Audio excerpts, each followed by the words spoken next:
संसद में दिए राहुल गांधी के भाषण के कुछ हिस्सों को हटाने जाने पर अब राहुल गांधी ने लोकसभा अध्यक्ष ओम बिरला को पत्र लिखा है। राहुल गांधी ने कहा कि मैं स्तब्ध हूं कि मेरे भाषण के काफी हिस्से को सदन की कार्यवाही से हटा दिया गया है। मेरी सुविचारित टिप्पणियों को रिकॉर्ड से हटा देना संसदीय लोकतंत्र के सिद्धांतों के खिलाफ है।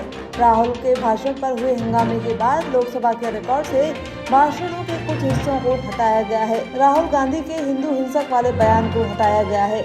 अग्निवीर सेना की नहीं, पीएम मुख्य योजना वाले बयान और अडानी अंबानी पर की गई टिप्पणी को भी रिकॉर्ड से बाहर कर दिया गया है। दिल्ली सीएम अरविंद केजरीवाल की गिरफ्तारी के मामले में दिल्ली हाईकोर्ट ने सीबीआई को नोटिस जारी किया है। अदालत ने 7 दिनों में सीबीआई से नोटिस पर जवाब मांगा है। साथ ही 2 दिन में रिजॉइंडर दाखिल करने का भी निर्देश दिया। अब आगामी 17 जुलाई को इस मामले पर सुनवाई की जाएगी। बता दें, केजरीवाल की ओर से अधीनस्थ अदालत के उस आदेश को भी चुनौती दी गई थी जिसमें केजरीवाल को सीबीआई की 3 दिन की हिरासत में भेजा गया था।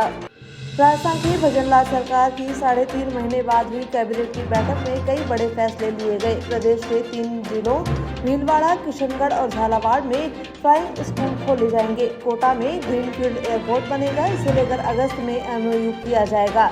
वहीं कल से शुरू हो रहे राजस्थान विधानसभा के बजट सत्र से पहले आज हुई इस कैबिनेट की मीटिंग में कैबिनेट मंत्री किरोड़ीलाल मीणा शामिल नहीं हुए। इसे लेकर भी कयासबाजी तेज हो गई है।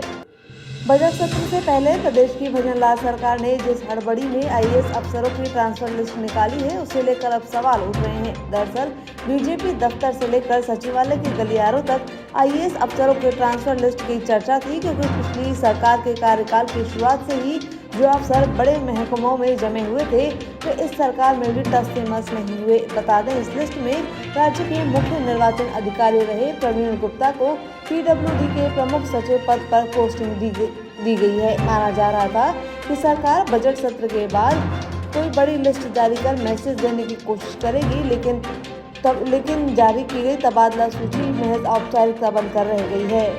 लोकसभा चुनाव के बाद खाली हुई राजस्थान की 5 विधानसभा सीटों पर उपचुनाव होने हैं। इन 5 सीटों पर होने वाले उपचुनाव को लेकर भाजपा ने अपनी तैयारियां तेज कर दी हैं। उपचुनाव को लेकर अपने ट्रैक रिकॉर्ड को सुधारने के लिए पहले भाजपा प्रदेश अध्यक्ष सीपी जोशी ने पार्टी मुख्यालय पर उपचुनाव की तैयारी को लेकर लगातार बैठक की। इसके बाद अब सभी 5 उपचुनाव वाले विधानसभा क्षेत्रों में प्रभारी नियुक्त कर दिए गए हैं, जिसमें पार्टी पदाधिकारियों के साथ ही मंत्रियों को भी शामिल किया गया है। इन सभी प्रभारियों को तत्काल प्रभाव से उपचुनाव वाले क्षेत्रों में चुनावी बागडोर संभालने की जिम्मेदारी दी गई है। पीसीसी चीफ गोविंद सिंह डोटासरा ने प्रेस कॉन्फ्रेंस कर सीएम भजनलाल शर्मा पर हमला बोला। डोटासरा ने कहा कि बीते 6 महीने से राजस्थान में पर्ची सरकार काम कर रही है। वहीं मुख्यमंत्री ने आज प्रेस कॉन्फ्रेंस करके यह साबित कर दिया कि वे वाकई में पर्ची सरकार के मुख्यमंत्री के रूप में ही कार्य कर रहे हैं। डोटासरा ने कहा कि उनके पास आज की प्रेस कॉन्फ्रेंस के लिए कोई मुद्दा ही नहीं था। बस दिल्ली से एक प्रसिद्ध पर्ची आई और उसी पर्ची को पढ़कर मुख्यमंत्री भजनलाल शर्मा अपने लवाजमे के साथ रवाना हो गए। पीसीसी चीफ ने कहा कि राहुल गांधी ने कल संसद में जो मुद्दा उठाया था वह जनता का मुद्दा था। राजस्थान विश्वविद्यालय सहित प्रदेश के सभी विश्वविद्यालयों में छात्र संघ चुनाव बहाल करने की मांग को लेकर छात्र नेता शुभम रेवाड़ चिट्ठी अभियान चला कर रहे हैं। इस कड़ी में वे राजस्थान विश्वविद्यालय के पूर्व छात्र संघ अध्यक्षों से मुख्यमंत्री के नाम चिट्ठी लिखवा रहे हैं। विश्वविद्यालय के पहले छात्र संघ अध्यक्ष से चिट्ठी लिखवाकर उन्होंने इस अभियान की शुरुआत की थी। इस कड़ी में अब शुभम रेवाड़ ने राजस्थान विश्वविद्यालय के पूर्व छात्र संघ अध्यक्ष और भाजपा नेता राजेंद्र राठौड़ से चिट्ठी लिखवाकर छात्र संघ चुनाव बहाल करने की मांग मुख्यमंत्री भजनलाल शर्मा से की। जेसीटीएसएल की लो फ्लोर बसों के खराब मेंटेनेंस और अनुभवहीन ड्राइवरों की वजह से आए दिन सड़क पर दुर्घटना के मामले सामने आते हैं। आज ग्वालियर से वाटिका जा रही लो फ्लोर बस ने एक बाइक को टक्कर मारकर पीछे बैठी महिला को कुचलते हुए लो फ्लोर बस आगे निकल गई। हादसे में मौके पर ही महिला की मौत हो गई।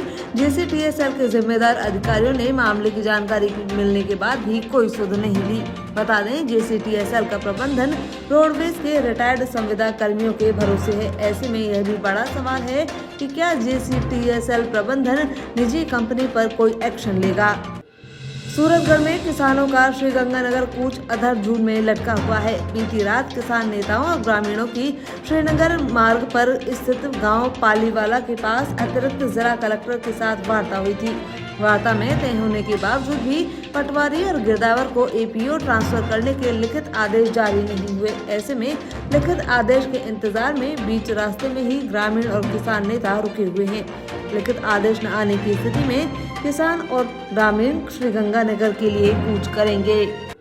करौली में ट्रक बोलेरो भिड़ंत में 9 लोगों की मौत के मामले में करौली जिला कलेक्टर नीलाभ सक्सेना और एसपी ब्रजेश ज्योति उपाध्याय जिला अस्पताल पहुंचे। इस दौरान पूर्व मंत्री रमेश मीणा, विजयनगर मध्य प्रदेश के विधायक रामनिवास के बीच मांगों पर वार्ता पर सहमति बनी। जानकारी के मुताबिक मृतकों के परिजनों को मुख्यमंत्री सहायता कोष से 4-4 लाख रुपए की आर्थिक मदद दी जाएगी। वही अन्य योजनाओं में 1-1 लाख रुपए की सहायता भी दी जाएगी, जबकि घायलों को 50-50 हजार रुपए की सहायता पर सहमति बनी है।